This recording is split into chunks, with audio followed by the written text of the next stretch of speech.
Il y a des jours comme ça, on aurait mieux fait de se taire. Aujourd'hui, on va parler de Jack Ma, le fondateur des célèbres AliExpress et Alibaba, et de ses petits accros avec le gouvernement de son pays qui lui a valu de disparaître pendant plusieurs mois. Parce qu'effectivement, entre novembre 2020 et janvier 2021, le milliardaire Jack Ma a quasiment disparu de la surface du monde. On se demande où est passé Jack Ma, le milliardaire chinois, fondateur d'Alibaba. Il a disparu, n'a plus été vu publiquement depuis octobre dernier. Pourtant, le mec était connu comme étant hyper extraverti, une espèce de showman, comme en témoigne ceci par exemple. In my heart, burgundy.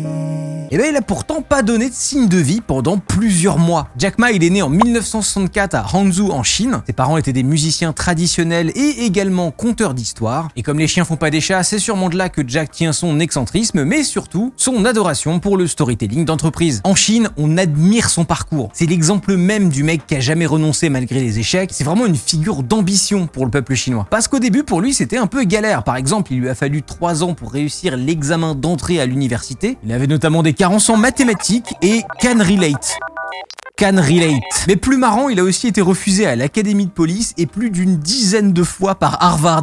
Les mecs lui ont dit arrête. Pour vous dire, il a même raté son entretien d'embauche pour bosser à KFC en Chine. When KFC came to China, come to say, 24 people went for the job. 23 people accepted. I was the only one guy.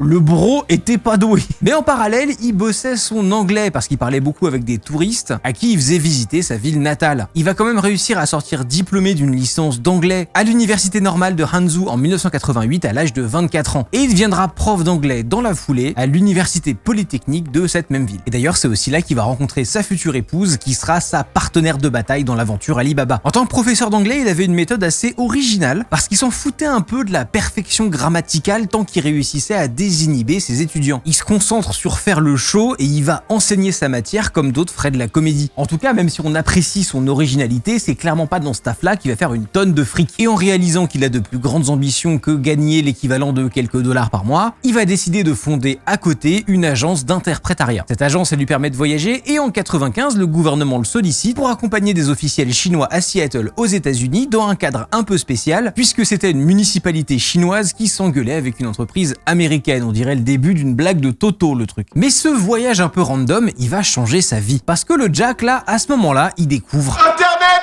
Il va être directement fasciné par l'outil et le fonctionnement des startups de la Silicon Valley. Et en 2005, son biographe, Carl Duncan, va rapporter des propos de Jack sur ce voyage. C'était son premier voyage aux États-Unis. Pour la première fois de sa vie, il touchait un clavier d'ordinateur, il allait sur Internet et c'était surtout le moment où il décidait de quitter la vie d'enseignant pour fonder son entreprise. Et qu'est-ce que ça fait un mec qui a accès à Internet pour la première fois de sa vie ? Mais ça recherche le mot bière, bien sûr. Et en voyant que tous les résultats le menaient à des marques de bière américaines seulement, il décide de rajouter le mot Chine. Et là, rien, le néant complet. Et c'est ce qui va le motiver à créer quelque chose autour de la Chine. Alors quand il va rentrer dans son pays, Jack il est tout excité par sa découverte et il décide de lancer le site China Page, qui était un des tout premiers annuaires en ligne de Chine. Le site il est assez simple, c'est un répertoire anglophone des entreprises du pays qui doivent payer pour apparaître dessus. Mais malheureusement, trop peu de sociétés vont être convaincues par le projet, surtout dans un pays qui est pas encore méga connecté à Internet, et le projet va foirer. Du coup, les premiers pas d'entrepreneur de Jack Ma sont un échec, et en 97, pour survivre, il décide de prendre un emploi de fonctionnaire au ministère qu'on connaît aujourd'hui sous le nom du ministère du Commerce en Chine. Avec ce nouveau rôle et sa connaissance d'Internet, notamment avec son projet China Page, et aussi parce qu'il parle bien anglais, il va réussir à avoir des missions stylées, notamment une où il va accompagner et servir d'interprète personnel au cofondateur de Yahoo, Jerry Yang, pendant une de ses visites en Chine. Et Jerry, à propos de Jack Ma, il va être très élogieux. Ce qui m'a tout de suite marqué chez Jack, c'est sa curiosité concernant Internet. C'est pas le genre de personne que vous imaginez appartenir au gouvernement. Et pour cause, Jack il est pas resté en poste très longtemps. Historiquement, le gouvernement chinois a plutôt tendance à apporter son soutien aux entreprises publiques plutôt qu'aux initiatives privées, notamment en ce qui concerne l'accès aux prêts bancaires. Et Jack Ma il va faire directement les frais de ce soutien gouvernemental parce que à l'époque de China Page, il y avait un de ses concurrents qui s'appelait Hangzhou Telecom qui va arriver sur le marché peu de temps après. Et Jack Ma, il peut pas faire face à une aussi grosse entreprise publique et c'est en partie ce qui va lui faire cesser l'activité. Cette première expérience concurrentielle avec le gouvernement de son pays vont marquer les prémices de la relation avec celui-ci. Cette relation, elle est respectueuse, mais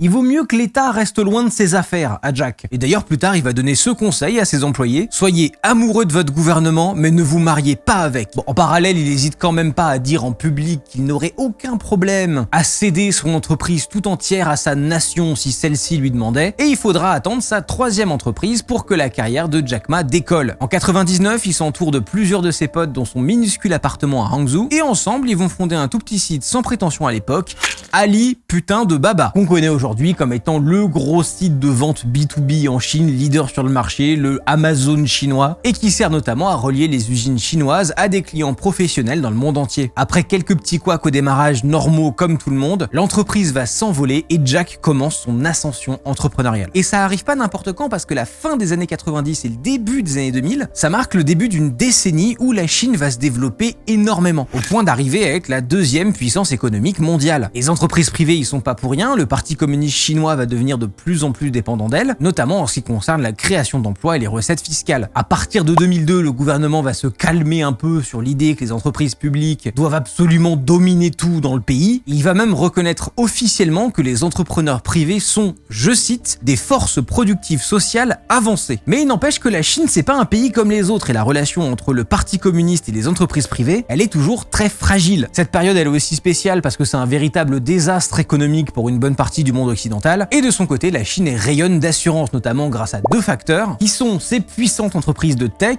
Le pays, il était aux portes d'une méga révolution dans le monde des smartphones, qui lui permettait d'attirer beaucoup de nouveaux utilisateurs, et de l'autre, le mastodonte Alipay, la solution de paiement sur internet créée en 2004 par Jack Ma et le groupe Alibaba. Avec Alipay, ils expérimentent sur l'utilisation du QR code au quotidien, et ça va complètement transformer la société chinoise. Mais Jack, il va rencontrer un gros problème. Pour que Alibaba puisse continuer à prospérer et n'explose pas en vol dans les premières années de sa vie, il a été obligé de diluer et de vendre une partie de ses parts personnelles de la société. Alibaba a vu rentrer dans son capital des très gros investisseurs, comme par exemple SoftBank, dont vous vous souvenez peut-être si vous avez vu cette vidéo, Goldman Sachs ou encore Yahoo. Autant dire que pour le bien d'Alibaba et sa santé financière, Jack y possédait plus grand chose. On arrive en 2011, Alibaba est un succès nucléaire, mais Jack Ma, il est au bout de sa life parce qu'il n'est pas actionnaire majoritaire de sa propre boîte, et ça le travaille énormément. Lui, intérieurement, il se dit que c'est bon, c'est SoftBank et Yahoo qui ont la majorité de la boîte, ils ont bien profité pendant la montée en puissance d'Alibaba, mais maintenant c'est bon, stop. Alors il va harceler ces 2 investisseurs pour qu'ils lâchent leur part. Ça fait quelques années que c'est tendu entre Jack et le couple SoftBank-Yahoo, et ça arrive en même temps que le déclin complet de Yahoo, parce que les investisseurs ne voyaient la valeur de Yahoo que parce qu'ils avaient des parts d'Alibaba. Et à cette époque-là, dans Alibaba, il y avait 3 business principaux: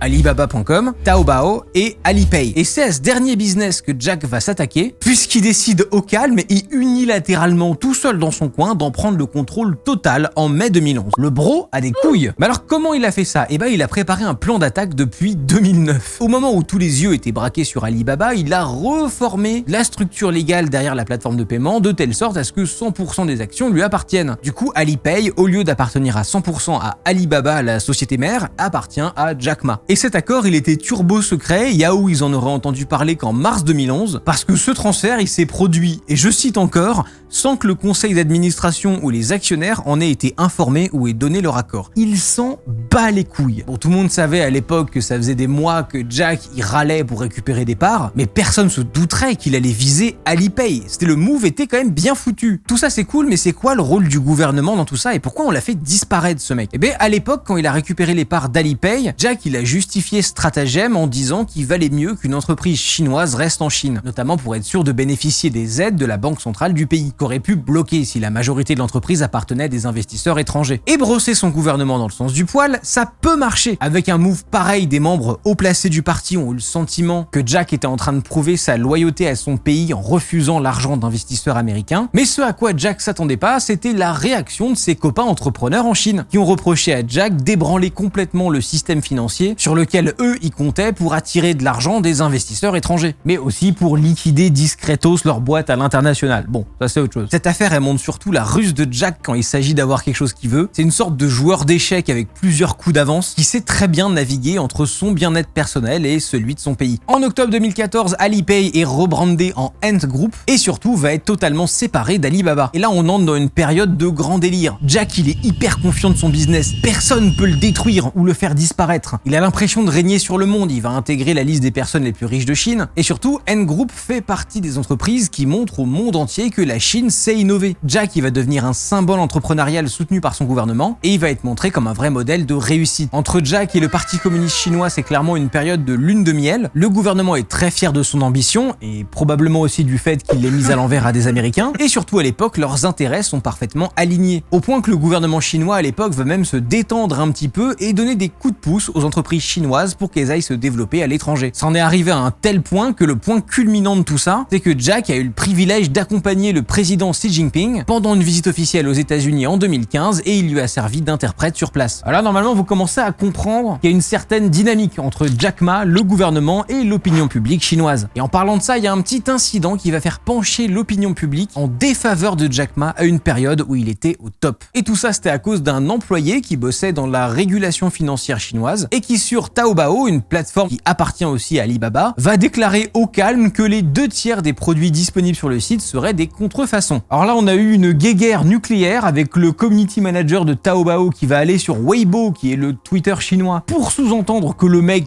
ment, tout bonnement, mais après qu'une preuve de contrefaçon a été rendue publique, Jack il s'est envolé vers Pékin personnellement pour rencontrer le chef de l'employé en question et pour essayer de régler les tensions. Bon, grosso modo, ils vont réussir à trouver un terrain d'entente, l'accusation de contrefaçon disparaît et Alibaba promet de bosser et de faire des efforts pour lutter contre la contrefaçon sur leur plateforme. Tout le monde sait, mais on oublie tout vite fait. Cette histoire, elle peut paraître anecdotique, mais encore une fois, la Chine c'est un pays spécial et le peuple en général a pas vu d'un très bon œil qu'un petit mec riche puisse prendre son avion et aller ouvrir sa gueule contre l'autorité de régulation officielle. Là-bas, on n'aime pas trop les gens qui sortent du moule et qui respectent pas les règles. Et Jack, il commence à se faire une réputation de mec capitaliste arrogant. Et comme ici, on n'est pas en Chine, n'hésitez pas à soutenir mon capitalisme à moi en vous abonnant à la chaîne. C'est en bas, c'est gratuit. Merci. Cette arrogance, elle va pas s'arranger et surtout, elle va pas en finir d'agacer ses compatriotes. Tout ça nous fait arriver en 2017 où il y a un dîner d'internet qui va être organisé. À cet événement, tout le gratin de la tech chinoise était invité, sauf Jack. Le mec, forcément, il a pris la mouche de pas être invité alors qu'il pèse de ouf. Et le seul truc qu'il a trouvé à répondre quand il a été interviewé, c'était « Je pensais pas y aller ».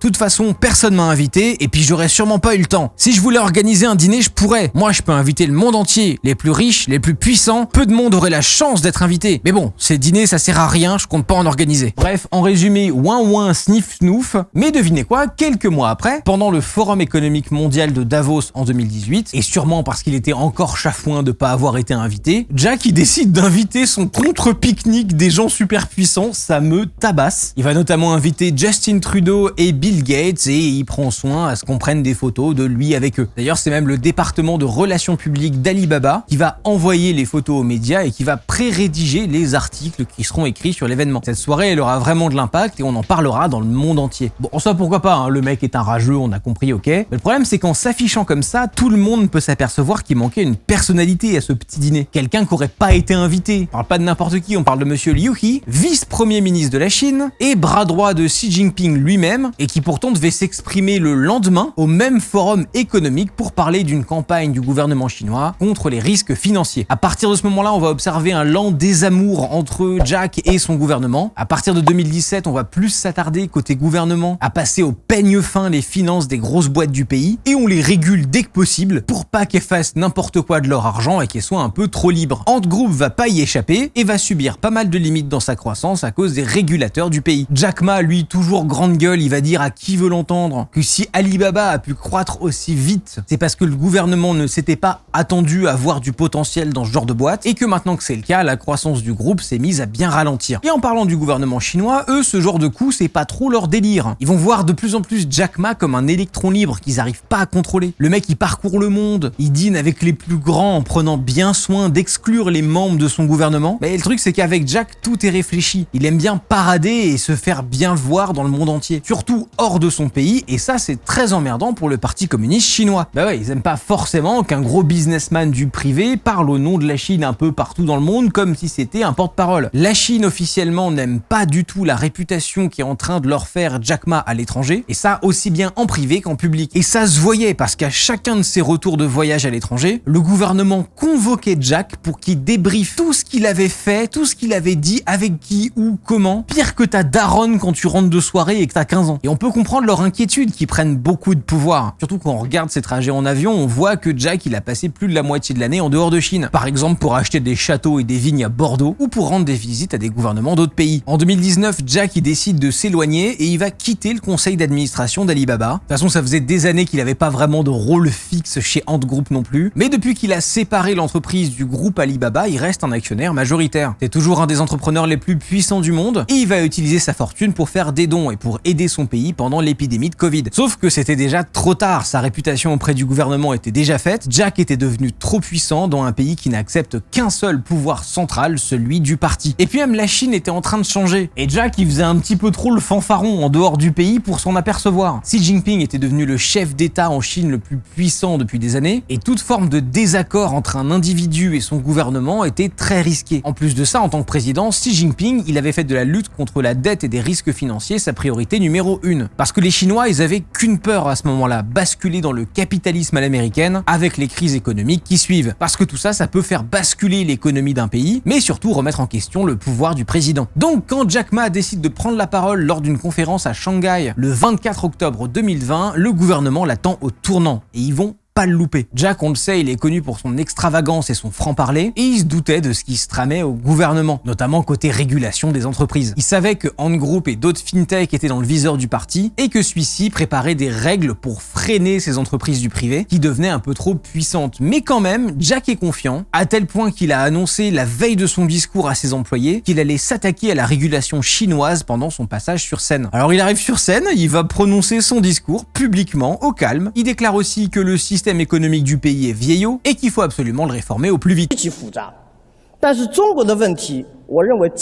Il va aussi dire que les régulateurs du pays bloquent l'innovation en Chine. Enfin bref, il va remettre tout le système mis en place par le gouvernement en question. Gouvernement qui va du coup se vexer beaucoup et très fort. Et pour la première fois depuis très longtemps, Jack va regretter ce discours. Et fait assez rare pour Jack, pendant ce discours, il va beaucoup regarder ses notes. Il y a un signe que ses mots étaient choisis alors que d'habitude, il est un peu plus en roue libre. Bon, forcément, le gouvernement est encore une fois pas vraiment ravi, mais surtout des gens haut placés vont voir dans la provocation de Jack une tentative de retourner l'opinion publique contre le gouvernement chinois et d'influencer la politique. La réaction du parti va pas se faire attendre et déjà le Huxiu, un journal qui avait reposté le discours de l'entrepreneur avec un message d'approbation et qui avait aussi publié un édito qui mettait en garde contre les punitions excessives contre les fintech chinoises. Bon bah ce journal, il a reçu l'ordre de stopper ses opérations pendant un mois.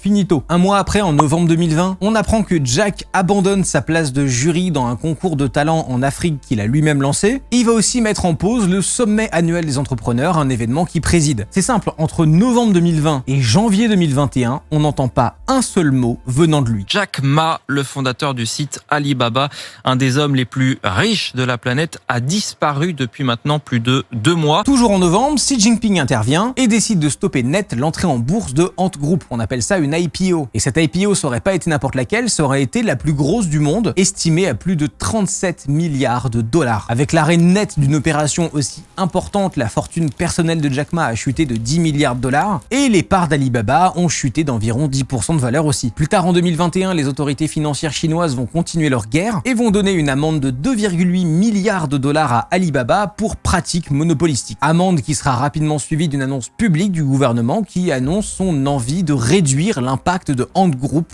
dans le monde. En ce qui concerne l'opinion publique, une large portion de la population s'est rangée derrière le gouvernement et contre Jack Ma. Il a servi d'exemple et le gouvernement chinois s'est servi de sa célébrité pour rappeler que le parti communiste règne en maître en Chine. Et que les entreprises privées, peu importe leur puissance et leur rayonnement stratégique, seront rappelées à l'ordre vite fait bien fait si on les soupçonne de foutre le bordel dans le pays. Quand Jack Ma va réapparaître après 3 mois d'absence le 20 janvier 2021, c'est dans une vidéo incroyablement chelou dans laquelle le boug a été reprogrammé. On le voit mettre en avant les mérites des professeurs qui travaillent dur en milieu ruraux, dans le contexte de la pandémie, tout ça. Il dit aussi avoir beaucoup étudié, beaucoup réfléchi, et ressortir de ce temps de réflexion encore plus déterminé à vouloir se dédier à l'éducation et à la philanthropie. Et cette réapparition de Martin Mystère, là, elle a immédiatement rassuré la bourse de Hong Kong, qui a fait grimper l'action Alibaba de 8,52%. La vidéo a été tournée dans une petite école primaire rurale, à des heures de route de chez lui, loin des regards, et beaucoup de gens gens vont noter que Jack a perdu de sa rébellion, de son extravagance et même de sa puissance. À partir de là, Jack va faire profil bas et on le voit partout dans le monde sauf en Chine, depuis la répression infligée par son gouvernement sur tout le système des entreprises tech privées, leurs entrepreneurs. Jack est parti vivre 6 mois au Japon avec sa famille pour se détendre à base de ski et de onsen. Depuis sa défaite contre les autorités chinoises, on l'a aperçu dans plusieurs pays, sur un yacht à Majorque, en train de jouer au golf à Prague ou encore à sniffer des orchidées aux Pays-Bas. Ces 6 mois au Japon en 2022, ils ont d'ailleurs coïncidé avec la cession de la part de l'actionnaire historique SoftBank d'une grande partie de leur part Alibaba, passant de 23,7% de possession à 14,6% fin septembre 2022. Et même si SoftBank a déclaré qu'il gardait de bonnes relations avec Alibaba, c'est clairement la fin d'une époque. Certains spécialistes vont dire que le pays est rentré dans un nouveau cycle de contrôle et que celui-ci risque de durer. Et ça se voit parce que Jack Ma est loin d'être la seule personnalité qui s'est fait évincer par le gouvernement. En 2018, c'est l'actrice chinoise Fan Bingbing, que vous avez peut-être déjà vu dans des films comme Iron Man ou X-Men, qui s'était attiré les foudres du parti communiste en Chine. Dans son pays d'origine, elle a été victime d'accusations complètement foireuses de la part de certains médias. Son frère serait en réalité son fils illégitime, elle se serait fait opérer la lèvre supérieure, liposucer les cuisses et tous les mecs du monde seraient ses amants. C'est vraiment...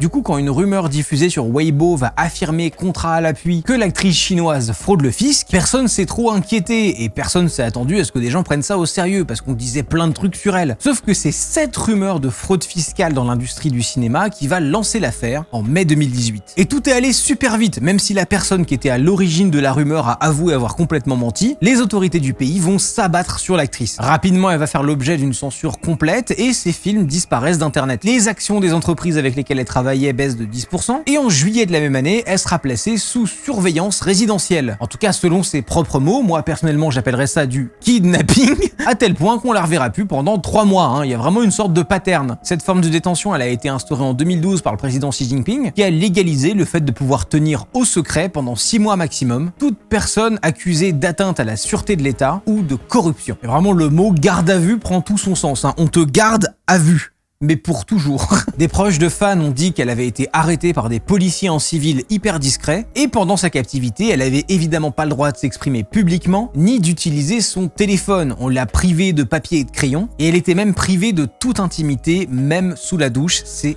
glauquissime. Entre-temps, 5 agences gouvernementales ont publié une directive qui stipule qu'à partir de maintenant, les salaires des acteurs de films ne peuvent pas dépasser 40% du budget global, et que les stars pourraient plus prétendre à un cachet supérieur à 70% de l'enveloppe salariale du film. Le texte va aussi reprocher à l'industrie du cinéma de distordre les valeurs sociales et d'encourager le culte de l'argent à travers la chasse effrénée aux stars. Et on vous a dit, le gouvernement chinois, il aime pas les individus qui s'en mettent plein les poches. Fan, elle va réapparaître comme une fleur normale le 3 octobre 2018. Il ne s'est rien passé. I was at home.